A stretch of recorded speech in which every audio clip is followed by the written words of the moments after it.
Hello students, a very good morning. I hope that you're all fine and safe. So here, physics standard, social science and history, it is going to be the last unit, unit 3, from chiefdom to empires. You know what is the chiefdom? Chiefdom means a person will be there, a group of people will be following the order which has been given by the chief, the person who's as a leader. To empire means, you know what is an empire also. Arasachi, they used to say, that one. So we'll see how the rise of empire has happened in 6th century. Okay, so that is what we are going to see in this unit. So here we are going to, as usual, it is going to be 2 parts in this video.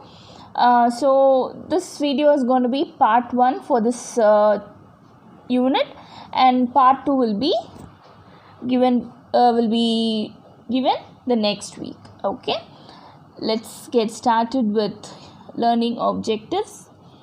To know the factors responsible for the rise of Janapadas and Mahajanapadas. Janapadas and Mahajanapadas is nothing but the groups. To understand the evolution of Indian polity from chiefdoms to kingdom. To recall the greatness of Mauryan Empire. So in the previous lesson we have seen what is a Mauryan Empire. To learn the main features of the administration and the nature of the society and economy during that time. To gain the knowledge on Ashoka's policy of Dhamma, to examine the causes for the decline of Mauryan Empire. So these 6 points we are going to see in detail in this unit. Let's begin. Importance of 6th century BC. During the 6th century BC, many territorial states emerged. This led to the transformation of socio-economic and political life of the people in the Gangetic Plain. A new intellectual awakening began to develop in northern India. Mahavira and Gautama Buddha represented this new awakening. So here, during the 6th century, many states were emerging, were developing. So here they have learnt the transformation of socio-economic and political life of the people who were in the Gangetic Plain. Okay, so the main people who were behind the opening was Gautama Buddha and Mahavira. Role of iron in changing society. You know what is an iron, right? Iron is a type of metal. Iron played a significant role in this transformation of society. The fertile soil of the Gangetic Valley and the use of iron plowshares improved agricultural productivity. In addition, iron facilitated craft protection, agrarian surplus and increase in craft products resulted in the emergence of trading and exchange centers. This in turn paved the way for the rise of towns and cities. Thus, knowledge in the use of iron gave Magadha an advantage over Mahajanapadas. Thus, the Magadha could establish an empire of its own. So, for the development, the establish of Magadha, the different empire. For this, iron was playing an important role. This metal played a very important role. So, it helped in economical improvement of the place. Gana, Sanghas and kingdom. Gana, Sanghas and kingdoms. There were 2 kinds of government in North India during the 6th century BC. Ganga Sanghas, that is non-monarchical states, and kingdoms, monarchies. So you know what is monarchies? Monarchies is nothing but the place which is ruled by a king or queen. So this Gana Sanghas will be a non-monarchical states which is not ruled by a particular king or queen, but the kingdoms will be ruled by a particular king or a queen. Okay, next page. The term Gana means people of equal status. Sangha means assembly. So the Gana Sangha covered a small geographical area ruled by an elite group. The Gana Sanghas practiced egalitarian tradition. Egalitarian tradition is nothing but giving equal space for the people. A kingdom means a territory ruled by a king or queen. In a kingdom, that is a monarchy, a family which rules for a long period becomes a dynasty. Usually, these kingdoms adhered to orthodox Vedic tradition. So, this you would have seen. A king will be there, a queen will be there. After the death of the king, his son will be ruling the country. So, the family will be following some tradition. Okay, so this is kingdom. This is the difference between Gana Sanghas and a kingdom. Janapadas and Mahajanapadas. Janapadas were the earliest gathering places of men. Later, Janapadas became republics or smaller kingdom. The widespread use of iron in Gangetic Plain created condition for the formation of larger territorial units, transforming the Janapadas into Mahajanapadas. So, Janapadas were the earliest gathering of men. Okay, men only will be there. So, they will be becoming, they were trying to, in the later period, they were trying to become a smaller kingdom. Okay, so this was, this began with the help of the use of iron.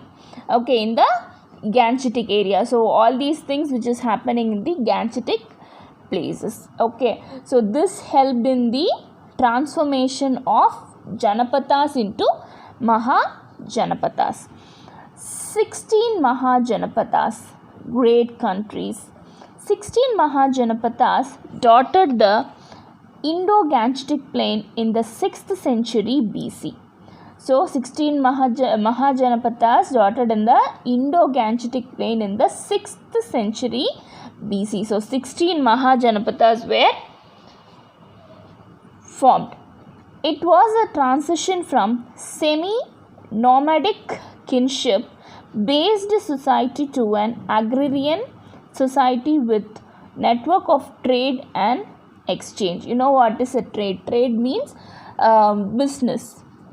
Okay, and exchange means exchange of goods from one place to another.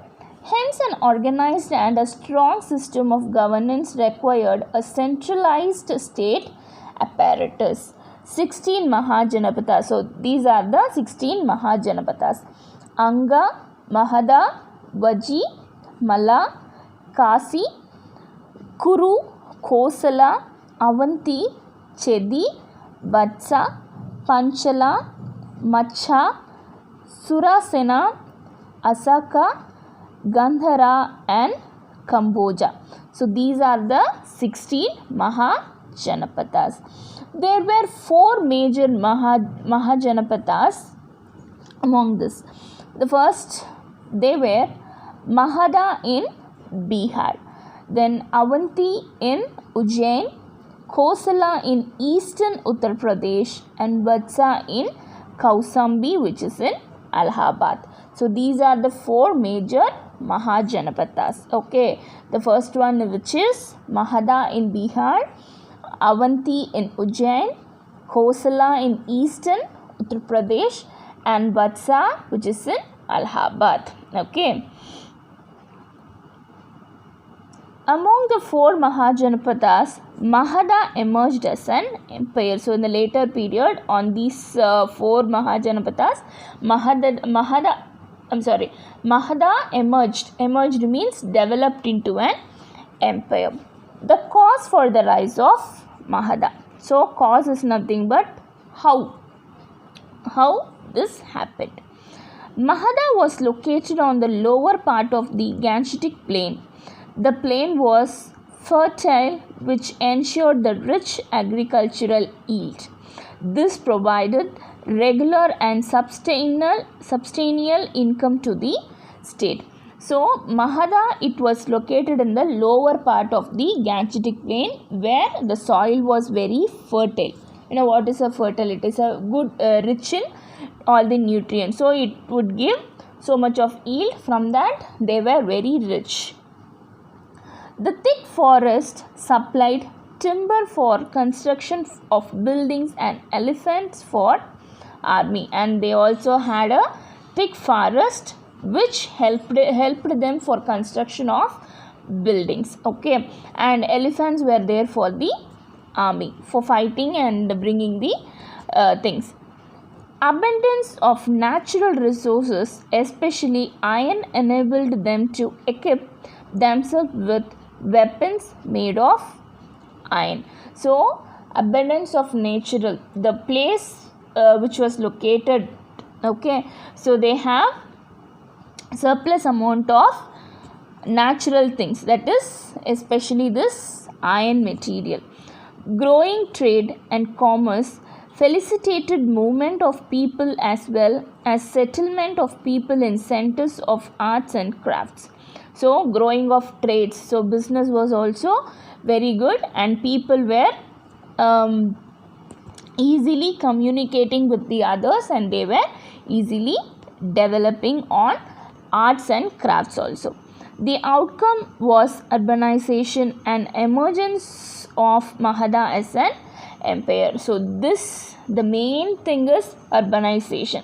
Urbanization was the main and important thing for the emergence of Magadha into an empire. Okay, just see, it was in the Indo-Gangetic plain.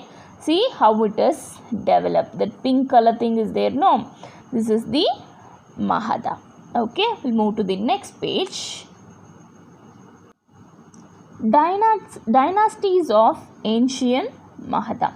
4 dynasties ruled over Magadha empire. The first one, Haryanka dynasty, Shishunga dynasty, Nanda dynasty, and the Maurya dynasty. I repeat, the first one is Haryanka dynasty, Shishunga dynasty, the Nanda dynasty, the Maurya dynasty. Haryanka dynasty. So what is Haryanka dynasty? Magadha's gradual rise to political supremacy began with Bimbisara of Haryanka dynasty. Bimbisara extended the territory of Magadhan empire by conquest and by matrimonial alliances with Licchavis, Madra and Koshala. So these are the places. So how it got extended is nothing but by matrimonial alliance, that is marrying person from the other places like Licchavis and Licchavis, Madra and Kosala. His son Ajasatru, a contemporary of Buddha, convinced the first Buddhist council at Rajagriha. Udyan, the successor of Ajasatru, laid the foundation of the new capital at Pataliputra. So this were also happening. This Mauryan people, this Magadha people, so they were also developing by matrimonial alliances, and also his son named Ajasatru, he was a follower of Buddha, and he was also forming a council of Buddhists at Rajagriha. So these things were also being developed in Haryanka dynasty. The next one is Shishunga dynasty. Haryanka dynasty was succeeded by Shishunka dynasty.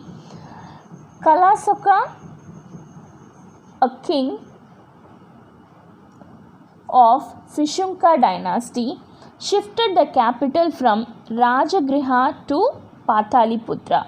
He convened the second Buddhist council at Vaishali. So the people who were in Haryanka was succeeded by the Shishunka dynasty. So these people succeeded Haryanka people were succeeded by Shishunka dynasty. So a king named Kalasoka, a king of Shishunka dynasty who belongs to Shishunka dynasty. So he shifted the capital from Rajagriha, which was their place, to Pataliputra. Okay, and he was also convened the second Buddhist council at Vaishali. The first one which was there at Rajagriha, then the second one is at Vaishali. The third one, Nanda dynasty. Nandas were the first empire builder of India. Nandas were the first empire builders of India. The first Nanda ruler was Mahabhatma. Mahabhatma Nanda was succeeded by his 8 sons. They were known as Navanandas, 9 Nandas. And Dhanananda, the last Nanda ruler, was overthrown by Chandragupta Maurya. So here what is happening in Nanda's dynasty? So this was the first empire builder of India. The first Nanda ruler was Mahabhatma. So his name is Mahabhatma, and this person was succeeded by his 8 sons. Okay, so they were called as Navanandas. They used to be called as Navanandas. So the father is being succeeded by his 8 sons. Okay, so the last one was Dhanananda. He was the last Nanda ruler which was overthrown, which was finally captured by Chandragupta Maurya. So the next thing, Nalanda, UNESCO World Heritage Site. So do you know, Nalanda was a large Buddhist monastery in ancient kingdom of Magadha. It became the most renowned seats of learning during the reign of Guptas. The word Nalanda is a Sanskrit combination of 3 words, Na, Alam plus Da. Na plus Alam plus Da, meaning no stopping of the gift of knowledge. So they are giving the meaning of the name Nalanda. The last one, Mauryan dynasty. Sources. So what are the sources which represent Mauryan Empire? Archaeological sources, punch marked coins. So archaeological sources is nothing but punch marked coins. You would have seen some coins, with the if you see some 1 rupee or 2 rupee coin, at the back of it some faces of person will be there. So this is the archaeological sources. Next thing is inscriptions. Edicts of Ashoka, Junakat inscriptions. So inscriptions is nothing but that that stone on the wall they used to write. No, that one. Secular literature. Kautilya Arthasastra, Vishagata Mudraksha, then Mamulanar poem in Agananuru.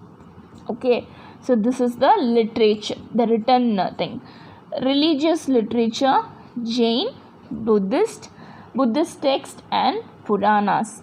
Then foreign notices, Deepavamsa, Mahavamsa and Indica. So these things shows the sources of Mauryan empires. Megasthenes, he was the ambassador of Greek ruler Seleucus in the court of Chandragupta. He stayed in India for 14 years. His book Indica is one of the main sources for the study of Mauryan Empire. So a foreign person, a Greek person, he has stayed in India for 14 years and he has written a book called Indica, which describes about the Mauryan Empire. Mauryan Empire, India's first empire. Capital Pataliputra. Present day it is the Patna. Okay, Patna and Bihar. Government monarchy. Historical era, which was 322 BC to 187 BC. Important kings Chandragupta, Bindusara and Ashoka. So these things are going to be the main thing for Mauryan Empire. Okay, we'll move to the next page. So these are the empires of Ashoka. If you have the textbook, you can see this page here. See that red color dotted, no? So all these things represents the empires of Ashoka. Grandeur of Pataliputra. The great capital city in the Mauryan Empire, which had 64 gates to the city with 57 watch towers. Chandragupta Maurya. So watchtowers means a place will be there where people will be always watching who is coming inside or who is moving outside the place. Chandragupta Maurya. The Mauryan Empire was the first largest empire in India. Chandragupta Maurya established the empire in Magadha. Bhadrabahu, a Jain monk, took Chandragupta Maurya to the southern India. So a person named Bhadrabahu, he is a Jain monk. Okay, so he took Chandragupta Maurya to the place that is our southern part of India. Chandragupta performed Salikanha, that is Jaina ritual in which a person fasts unto his death in Shravan Belgola, which is in Karnataka. So Chandragupta performed Salanka, which is like a fasting, okay, till death he did, okay, in Shravan Belgola, which is in Karnataka. This place he was fasting. Bindusara, the next person is Bindusara. Real name of Bindusara was Simhasena. He was the son of Chandragupta Maurya. Greek called Bindusara as Amitragata, meaning slayer of enemies. So during Bindusara's reign, Mauryan Empire spread over large part of India. He appointed his son Ashoka as a governor of Ujjain. After his death, Ashoka ascended the throne of Magadha. So Bindusara is the father of Ashoka. So during the rule of Bindusara, Mauryan Empire spread, okay, was spreading in a larger terms to the India. Okay, then he appointed his son. As I told you, Ashoka was his son as a governor of Ujjain. So after the death of Bindusara, Ashoka came to the came to the position of king. Ashoka was the most famous of Mauryan kings. He was known as Devanampiya, meaning beloved of the gods. So beloved of the god means what? God itself is been loving this person. Who? Ashoka. We'll move to the next page now.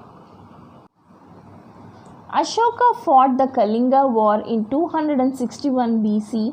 He won the war and captured Kalinga. The horror of war was described by the king himself in Rock Edict 13. So, Rock Edict 13 means they used to write about and they used to say, on the stones or on the walls. They used to write about themselves. Ashoka shines and shines brightly like a bright star even unto this day. H.G. Wells, he is an historian, he has written about Ashoka.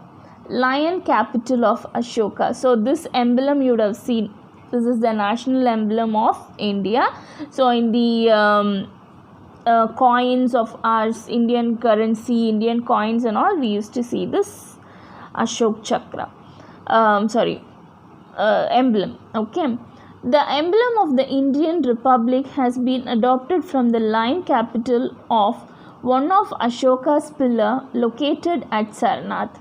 The wheel from the circular base, the Ashoka Chakra, is a part of our national flag. You would have seen, no, this wheel will be there in our national flag. Chanda Ashoka. Ashoka the wicked. 2. Dhammashoka, Ashoka the righteous. After the battle of Kalingam, Ashoka became a Buddhist. He undertook tours, Dharma Yatra, to different parts of the country, instructing people on policy of Dhamma. The meaning of Dhamma is explained in Ashok Pilla's Edict 2. It contained the noblest idea of humanism, forming the essence of all religion. He laid on stress,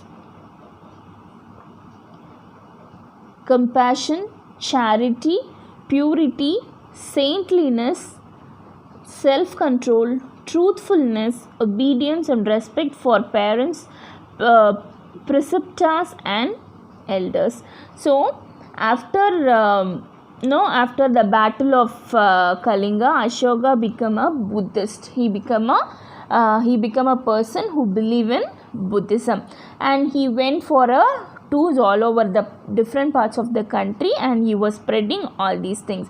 So what all he did? No, the first thing is compassion towards people, then charity, purity in heart, then saintliness, self-control, truthfulness, and obedience and respect for the parents and preceptors and elders. So these are the things he was preaching for all the people. Ashoka sent his son Mahinda and Sanghamitta to Sri Lanka to propagate Buddhism.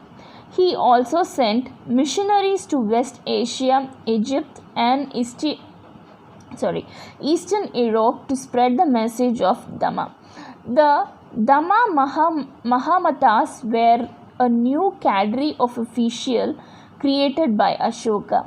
Their job was to spread Dhamma all over the empire. Ashoka held the third Buddhist council at his capital, Pataliputra. So not only he was doing it, so he also sent his son and daughter to Sri Lanka, and they were collecting all these new information about Buddhism and also spreading about Buddhism. Edicts of Ashoka. The 33 edicts on the pillars as well as the boulders and cave walls made by the Emperor Ashoka describe in detail Ashoka's belief in peace, righteousness, justice and his concern for the welfare of the people. So what is meant by edict? An edict is an official proclamation issued by the authority or the king. So he used to write all these things. No, so what all they were following in their period. So all these things. So that is called as edicts. So 33 edicts on the pillars as well as the boulders and cave walls. You know what is a cave wall? No, pillars, all these things. So they used to write about the rules, how he ruled the place and what all he tried to spread in the country. All these things were written. Okay, so next page. So you can see this is a wall. See how they have written. So this is the edicts. So these are the edicts. This will be called as edicts. The scripts of the inscription: at Sanchi, Brahmi; at Bandhar, Greek and Aramaic. At northwestern part it is Kharosthi. So this is the script in which language it is written. The rock edicts 2 and 13 of Ashoka refers to the name of the three dynasties, namely Pandyas, Cholas, that is the Kerala Putra, and the Satyaputra. So three dynasties, namely Pandyas, Cholas, the Kerala Putras, and the Satyaputras. So with this we are ending this video. Okay, so in the next video we'll continue the things. So in this video we have seen, so the beginning we have seen the importance of 6th century, role of ions in changing the society, then Ganga Sanghas and the kingdom. What is the difference between Gana Sanghas and kingdoms? We saw what is Janapatas and Mahajanapatas. Then what are the 16 Mahajanapatas and what are the 4 main major Janapatas they were followed. Then the cause of rise of Mahada, how it got rise, and what are the major things which helped for the rise of Mahada. Then dynasties of ancient Mahadas, we saw the 4 major dynasties like Haryanka, Sishunka, Nanda, and Mauryan dynasty. And we saw what is Haryanka dynasty, what is Sishunka dynasty, what is Nanda dynasty, and finally we started what is Mauryan empire. So who are the persons, who are the great persons of Mauryan empire? That is Chandragupta Maurya, Bindusara, Ashoka, all these persons we saw. Then we also saw in depth who is Chandragupta Maurya, who is Bindusara, what is the relationship between Bindusara and Ashoka we saw. Then who is Ashoka? Okay, so the what are the things which was done by Ashoka, then all these things we saw. And we also saw the edicts of Ashoka, where all it is present. All these things we have in this video. So in the next video we will be seeing about the Mauryan administration, so how they were ruling the place, and all these things we are going to see in the next part. Okay students, so I hope you all understood the first part of this lesson. So we'll be seeing in the next video. Until then, take care.